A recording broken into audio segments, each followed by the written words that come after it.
Hello everyone, welcome back to the channel code library. This is Shailesh. तो आज मैं लेकर आ गया हूँ अपने मेरे क्लासमेट ही है प्रसन्न थापा। तो इसने तीन तीन ऑफर्स निकाल के रखे हैं, ठीक है। तो आज हम लोग डिस्कस करने वाले हैं पूरा जोहो के बारे में कि क्या इसका इंटरव्यू एक्सपीरियंस रहा और क्या जर्नी था, मतलब किस तरह इसने क्रैक किया जोहो को। तो फर्स्ट सब कुछ फटाफट डिस्कस करने वाले हैं। तो पहली बात, मतलब पहला ही क्वेश्चन क्या है कि प्रसन्न थापा, तुम अपने बारे में बताओ, कुछ इंट्रोडक्शन दो हमारे व्यूअर्स लोग को। हाँ, तो मैं हूँ प्रसन्न थापा एंड मैं सेलिस का ही बैचमेट हूँ। हम दोनों साथ ही में पढ़ते हैं और अभी फ़िलहाल मैंने ज़ोहो का मेंबर टेक्निकल स्टाफ का पोजीशन क्रैक किया है और इसके पहले मेरे पास 2-3 ऑफ़र पहले से थे। एक्वालाइट डिजिटल में सॉफ्टवेयर इंजीनियर और इन्फोसिस में पावर प्रोग्रामर और इस डिजीबॉक्स में भी मेरे को मिल ही चुका था, बट फाइनली मैंने सोचा नहीं, ज़ोहो जाते हैं, प्रोडक्ट बेस्ड कंपनी में काम करेंगे, मज़ा आएगा। अच्छा, तो सही है, बहुत सही है। हाँ, तो मतलब इस अपॉर्चुनिटी के बारे में तुम्हें पता कैसे चला, मतलब तुमने अप्लाई कैसे किया, कहाँ से पता चला? तो ये अपॉर्चुनिटी तो तुम्ही ने दी है मेरे को। तुम्हारा ही यूट्यूब में चैनल में जो वीडियो अपलोड होता है उसी से मिला है। मैंने रेफरल वेफरल कुछ नहीं लिया, ऐसे नॉर्मल अप्लाई कर दिया था। मतलब उतना उम्मीद नहीं था, ऐसे मतलब नॉर्मली अप्लाई किया था, फिर देखा कि आ गया डेस्क लिंक। अच्छा, तो ये ऑफ कैंपस था ना, क्योंकि तुम तो मेरे वीडियो से हाँ, जा रहे हो ऑफ देखकर। कैंपस। तो हाँ। मैं तो सर ऑफ कैंपस का ही डालते रहता हूँ वहां पर। हाँ, ऑन कैंपस तो हाँ, तो ऑफ कैंपस सारा मैं ऑफ कैंपस ही देता हूँ। ऑन कैंपस में सोच मतलब मैंने डिसाइड कर, हम ही ने डिसाइड किया एक्चुअली कि ऑफ कैंपस एक नहीं देंगे, मतलब सारे सारे देंगे, ऑफ कैंपस देंगे। ऑन कैंपस में उतने मतलब अच्छे अपॉर्चुनिटीज है भी नहीं हमारे कॉलेज में, तो अपना ऑफ कैंपस ही चलता है हर समय।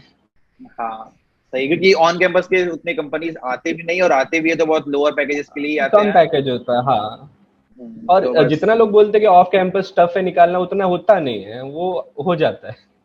हाँ, तो So ठीक है। this video is sponsored by Relevel. So as you all know that earlier Relevel tests were paid. You have to pay something for Relevel test, but now they have made the test absolutely free. You can give your test from your home and you are not going to pay anything. So and all the student will get access to 1,000+ job opportunities from the different companies like CRED, 1 milligram, Geofit, Upgrad, Razorpay and all.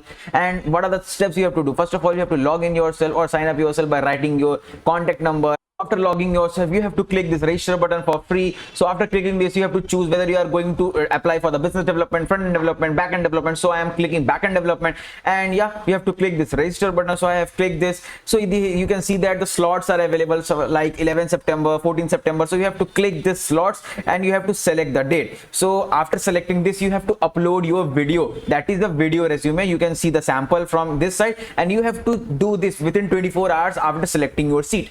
And yeah, you have to submit your recording, and after this your seat will be confirmed. After booking your slot, you have to give all your tests within a day from your comfort zone, that is from your home. And yeah, a re-level score will be generated and a re-level profile will be generated, and after that that profile will be shared with the companies. So nothing you have to do, you have to sit back in your home and companies will reach out to you for the further process. So what are you waiting for? Go to the re-level and apply now. And one more thing, it's not limited to the BTech student or MBA students. If you are a person with age more than 18 and have a less than 3 years of experience, then you can definitely go and apply to this part. So yeah, all the links will be given in the description, so you can go and check it out. तो ठीक है, फिलहाल तो ये तो हो गया। तो बात करते हैं राउंड्स के बारे में, कि मतलब कैसे सारे ऑनलाइन हम्म। असेसमेंट हुए थे और इंटरव्यू राउंड्स थे, तो उसके बारे में बताओ, स्टार्टिंग से क्या हुआ था प्रोसेस तुम्हारा। तो सबसे पहले आप अपना रिज्यूमे तगड़ा बनाइए, क्योंकि आप जब अप्लाई करेंगे आप रिज्यूमे डालेंगे। रिज्यूमे अगर आपको तगड़ा नहीं हुआ, आपको रिजेक्शन मेल आ जाएगा, बहुत लोगों का आया भी। और उसके बाद अगर आपका रिज्यूमे अच्छा है तो आपको एक टेस्ट लिंक आएगा। टेस्ट लिंक में एमसीक्यूज रहेंगे, 40 क्वेश्चंस रहेंगे। 40 क्वेश्चंस में लगभग 5 क्वेश्चन एप्टीट्यूड रहेगा, 15 क्वेश्चन में लाइक फ्लो चार्ट ये सब के बारे में होगा, और बाद बाकी जो क्वेश्चंस बचे रहेंगे उसमें कोड दिया रहेगा, एक सिंपल सी सी प्लस प्लस में कोड दिया रहेगा, उसका आउटपुट बताना है। तो उतना सिंपल है। उसके बाद मतलब उसके बाद 2 हफ्ता या 15-16 दिन बाद दूसरा मेल आएगा। उसमें बोलेगा इंटरव्यू राउंड है। इंटरव्यू राउंड 2 राउंड होंगे, L2 L3। साथ में भी हो सकता है, अलग अलग भी हो सकता है। मेरा साथ में हुआ था। तो साथ में क्या होगा, सुबह से लेकर शाम तक, मेरा सुबह 9:30 से शाम को 8:30 तक हुआ था। बीच में 2 घंटा का मेरे को ब्रेक मिला था। तो उसमें अलग अलग लेवल के क्वेश्चंस थे। L2 में L2 Q1, L2 Q2, L2 Q3 ऐसे करके 5 क्वेश्चंस थे। सुबह वाला में 5 क्वेश्चंस मैंने किए, वो सिंपल क्वेश्चंस होंगे, पर मेन प्रॉब्लम ये होगा कि हम लोग वेक्टर्स या कोई भी एचटीएमएल का लाइब्रेरी यूज नहीं कर सकते, सब कुछ हम लोग को स्क्रैच से लिखना पड़ेगा। एरे हम लोग स्ट्रिंग भी नहीं ले सकते, कैरेक्टर एरे लेके करना पड़ेगा, ऐसा है। तो उसमें ये फंक्शनैलिटी था, तो वो हल्का कर लेना। ऐसे नॉर्मली कोडिंग आएगा तो वो हो जाएगा, चिंता नहीं है। और और एक क्वेश्चन बात, उतने टफ नहीं होंगे। तुम्हारे जो मतलब लैंग्वेज का रेस्ट्रिक्शन था वो सिर्फ सी प्लस प्लस में था या जावा पाइथन भी कर लैंग्वेज सकते सिर्फ सी प्लस प्लस नहीं, लैंग्वेज सिर्फ सी प्लस प्लस, सी सी भी यूज कर सकते हैं, सी प्लस प्लस भी यूज कर सकते हैं। मैं बोलूंगा सी प्लस प्लस यूज करो। वो अच्छा। लैंग्वेज रिस्ट्रिक्टेड है यही दोनों लैंग्वेज में, और लैंग्वेज के साथ साथ सारा लाइब्रेरीज फंक्शन सब रिस्ट्रिक्टेड है पहला वाले में। और क्वेश्चंस उतने टफ नहीं होंगे, इजी क्वेश्चंस होंगे, और इजी टू मीडियम क्वेश्चंस होंगे। उसके बाद जो L2 के बाद L3 राउंड होगा, उसमें 3 क्वेश्चन होंगे। वो भी क्वेश्चन इजी से हार्ड में जाएंगे, लेकिन ये डायनेमिक प्रोग्रामिंग, ग्राफ, यहाँ तक चला जाएगा क्वेश्चन।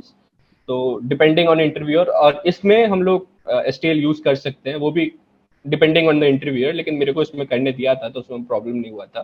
तो मतलब एंड तुम्हारा क्या उसके हुआ, बाद तुम्हारा मतलब L2 में क्या हुआ, easy easy to medium question थे ना, मतलब एरे स्ट्रिंग ये हाँ, सब के क्वेश्चन थे। इजी और टू जो मीडियम बट रेस्ट्रिक्टेड, रेस्ट्रिक्टेड था कि कि कुछ तुम लाइब्रेरी मतलब यूज नहीं कर सकते। यूज नहीं कर सकते हो। और L3 में तुम हाँ थोड़े बहुत यूज कर सकते हो, बट वहां थोड़ा तुम्हारा डिफिकल्टी लेवल बढ़ गया था, मतलब ग्राफ का, हाँ डीपी का, ये सब क्वेश्चन तुम्हारे पूछे जा रहे थे। और हाँ तुम्हारे लेवल इंटरव्यू लेवल 2 में तुम्हारे 5 क्वेश्चन पूछे गए थे, और इंटरव्यू लेवल 3 में तुम्हारे 3 क्वेश्चन पूछे गए थे, राइट? हाँ। इंटरव्यू लेवल 2 में 5 क्वेश्चन, लेवल 2 में 5 क्वेश्चन थे, लेवल 3 में 3 क्वेश्चन थे। लेकिन ऐसा नहीं है कि सभी को 5 और 3 मिलेगा, जितने क्वेश्चन बनाते जाओ लोग उतने क्वेश्चन देते जाएंगे, अगर टाइम परमिट कर रहा है तो okay. Depending on your speed उतना क्वेश्चन मिलेगा। तो मैं बोलूंगा एक स्टैंडर्ड टाइम लेके क्वेश्चन बनाओ, सही रहेगा। अच्छा। फिर उसके बाद इंटरव्यूअर आएंगे, मेरे 4 लोग या 3 या 4 लोग मेरे को अलग अलग लाइक वर्बली इंटरव्यू लिए। मतलब इधर एक लिंक दे रहा है यहाँ पे, फिर वहां जाके मैंने इंटरव्यू दिया, फिर कोई और आदमी आया वहां पे लिंक दिया, फिर वहां जाके इंटरव्यू दिया। तो सब में नॉर्मल पजल्स के क्वेश्चन पूछेंगे। एंड मेरा रिज्यूमे था, उसमें बहुत सारे प्रोजेक्ट्स थे, तो मेरा ओपन सोर्स कंट्रीब्यूशन था, फिर मेरा मतलब वर्किंग प्रोजेक्ट्स भी थे। तो उसको बोला कि इसको दिखाओ, उसमें तुमने क्या क्या किया है। सारे कीवर्ड्स जो है, मीन्स ये प्रोजेक्ट में मैंने लिखा था ये सर्वरलेस है, तो उस सर्वरलेस क्यों है। कहीं मैंने लिखा था CSRF बाईपासिंग चीज हो रहा है वहां पे, तो वो क्यों है। हर एक चीज को डेप्थ में पूछेंगे। हो सके तो रेडी रखना अपना प्रोजेक्ट दिखाने के लिए कि हाँ ये देखो ये प्रोजेक्ट काम कर रहा है ऐसे, तो एक लाइव प्रोजेक्ट रखना दिखाने के लिए, वो भी पूछा जाएगा। और उसके बाद पजल्स पजल्स तो हो गया। एंड थोड़ा बहुत जैसे कि ऊप्स का चीज पूछ लेगा या कोई एसक्यूएल का पूछ लेगा, मेरे से नहीं पूछा, लेकिन मतलब थोड़ा आसपास में रह के, मतलब उनका मोटिव ये है कि तुम कोडिंग जानते हो, तुमको अगर कोई वो जॉब दे तो तुम कर पाओगे या नहीं, उतना तक ही जानना है, उसके आगे नहीं।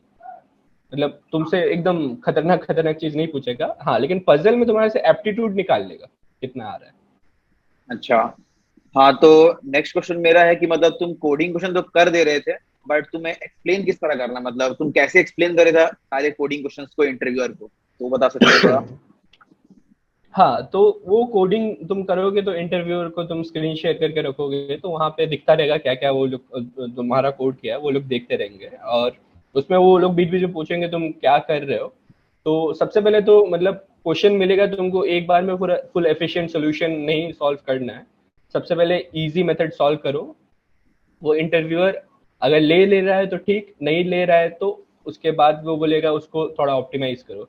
फिर तुम उसका नेक्स्ट लेवल में जाओगे। तो इस लेवल में अगर तुम कोड करोगे और उसको बताते रहोगे मैं ये कर रहा हूँ, फर्स्ट में एक ब्रूट फोर्स है, सेकंड में मैं कोई अच्छा एल्गोरिदम लगा के उसको ऑप्टिमाइज कर रहा हूँ, तो ये नया मेथड उसको बताओगे, और वो तुम्हारा ये ट्रैक करेगा कि तुम उसको बेटर कैसे कर रहे हो, तुम्हारा अंडरस्टैंडिंग क्या, वो ही मेन चीज है जो देखना है। और उसके बाद एंड में जब तुम्हारा कोड हो जाएगा, वो एक कोड को बोलेगा कि ये फाइल मेरे को यहाँ पे सेंड कर दो, तुम वो फाइल अपलोड कर दोगे, और वो चेक करेगा तुम्हारे टेस्ट केसेस वो कोड पास कर रहा है नहीं, देन कंटिन्यू होगा, मतलब नेक्स्ट क्वेश्चन मिलेगा। फिर ऐसा होते जाएगा जब तक तुम्हारा इंटरव्यू नहीं होता।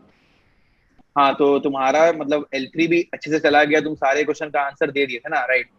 तो तुम्हारा जो हाँ, वो, सारे क्वेश्चन। तो उसके बाद फिर एचआर राउंड के लिए मतलब कब आया तुम्हारा कॉल उसके बाद?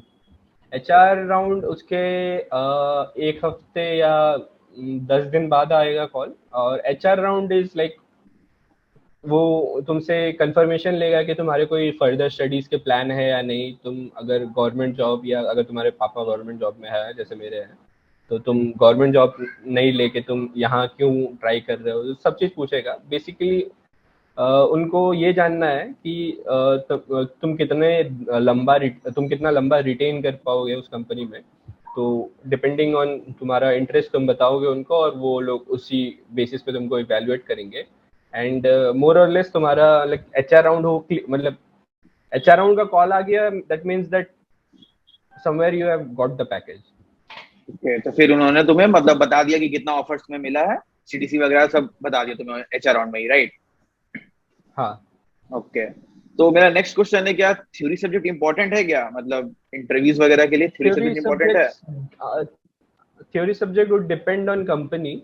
जैसे कि अगर मैं इन्फोसिस का ऑन कैंपस देने जा रहा हूँ इंटरव्यू, जितने भी मेरे दोस्त लोग पूछे दिए, सब लोग बोले कि उनको सब पूरा थ्योरेटिकल क्वेश्चंस पूछा गया।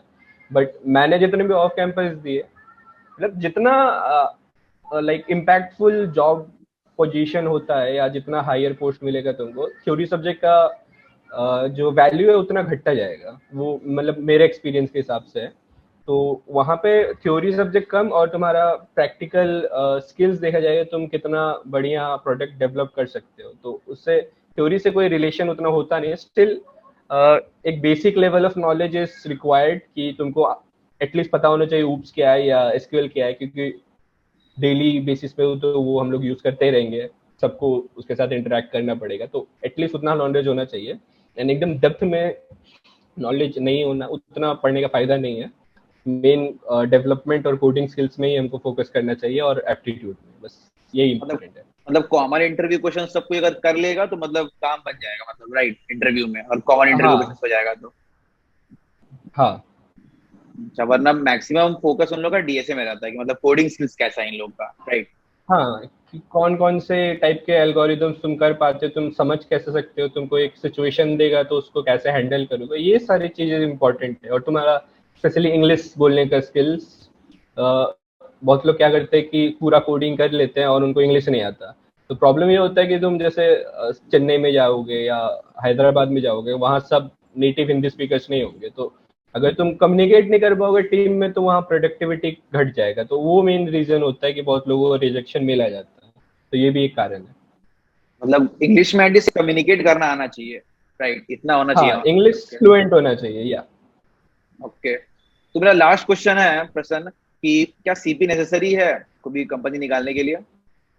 CP is a good to have quality. मतलब तुम सीपी इज डायरेक्टली, जितना खतरनाक तुम सीपी कर रहे हो या तुम्हारा कोडिंग प्रोफाइल उतना अच्छा है, उतने हायर पैकेजेस वाले जॉब जैसे, और like tough to crack jobs तुमको मिल सकते हैं। जैसे अमेजोन में जा रहे हो या गूगल में जा रहे हो, तो वहाँ पे जो क्वेश्चन होते हैं बहुत, मतलब बहुत बढ़िया तरीके से बनाए हुए क्वेश्चन होते हैं। तो प्लस पॉइंट है सीपी का। बट अगर तुम एक डिसेंट पैकेज भी लेना चाहते हो तो उतना जरूरी नहीं है सीपी। और 100% कंपलसरी नहीं है तुम्हारा data structure and algorithm, because interview is a short process. CP और तुमको कोडिंग स्किल्स तुम्हारा कोडिंग राउंड में एनालाइज किया जाएगा। इंटरव्यू में डीएस स्ट्रेट फॉरवर्ड क्वेश्चन होंगे, एकदम स्ट्रेट फॉरवर्ड क्वेश्चन होंगे। उसमें कुछ छुपाया या हिडन एलिमेंट नहीं होगा जो तुमको खोज के निकालना पड़ेगा, जैसे हम लोग सीपी में करते हैं। तो इंटरव्यू तक पहुंच गया तो सीपी रिक्वायर्ड नहीं है। सीपी रिक्वायर्ड होगा इंटरव्यू क्रैक करने के लिए जो टेस्ट आते हैं।